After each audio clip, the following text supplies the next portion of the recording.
একটি ছোট্ট পাখির গল্প। মনমোহন বন নামে একটি সুন্দর জঙ্গল ছিল। সেখানে অনেক জীবজন্তু একসঙ্গে মিলেমিশে বাস করত। সেই জঙ্গলেই বাস করত একটি ছোট্ট পাখি।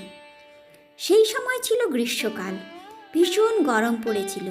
সব জীবজন্তুরা বনেই ঘুরে বেড়াচ্ছিল। হঠাৎ না জানি কিভাবে জঙ্গলে আগুন লেগে যায়। সব জীবজন্তুরা ভয় পেয়ে যায় আর ভয়ে এদিক ওদিক পালাতে শুরু করে। জঙ্গলে সে সময় হাওয়া বইছিল, তার ফলে কিছুক্ষণের মধ্যেই আগুন চারিদিকে ছড়িয়ে যেতে লাগলো।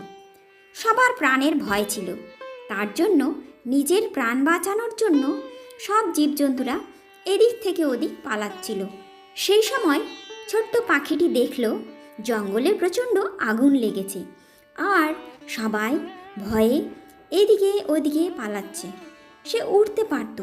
ছোট্ট পাখি সেখান থেকে উড়ে গিয়ে নিজেকে বাঁচাতে পারত, কিন্তু সে ভাবল আমাকে অন্য জীবজন্তুদের সাহায্য করা উচিত। কিন্তু সে ছিল খুবই ছোট আর ভাবছিল যে এর জন্য কি করতে পারবে। তখনই সে তাড়াতাড়ি জঙ্গলের কাছেই একটি নদীতে গেল আর নিজের ছোট্ট ঠোঁটে নদী থেকে জল ভরালো আর এনে এনে আগুনে ঢালতে লাগলো। এইভাবে ছোট্ট পাখি বারবার নদীতে যাচ্ছিল আর ঠোঁটে করে জল ভরে এনে আগুনে ঢালছিল। তখন সেখান থেকে এক প্যাঁচা যাচ্ছিল আর সে ছোট্ট পাখিকে এইভাবে জল আনতে দেখে মনে মনে বলল যে এই পাখিটি এত বোকা, এই প্রচণ্ড আগুনকে কি এইভাবে ঠোঁটে করে জল ঢেলে নেভানো সম্ভব? প্যাঁচা এই কথা ভাবতে ভাবতে ছোট্ট পাখির সঙ্গে মজা করার উদ্দেশ্যে পাখির কাছে যায় আর বলে, এটা কি করছো? তুমি কি বোকা নাকি যে এইভাবে আগুন নেভানোর চেষ্টা করছো? এইভাবে কি আগুন নেভানো যায়?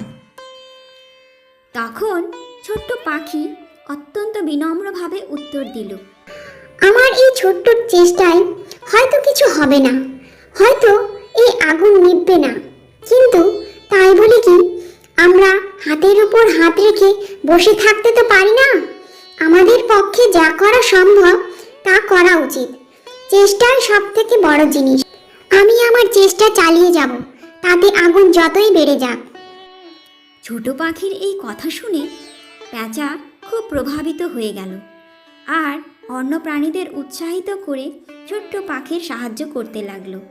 এইভাবে তারা সবাই মিলে আগুন নিভিয়ে ফেলল।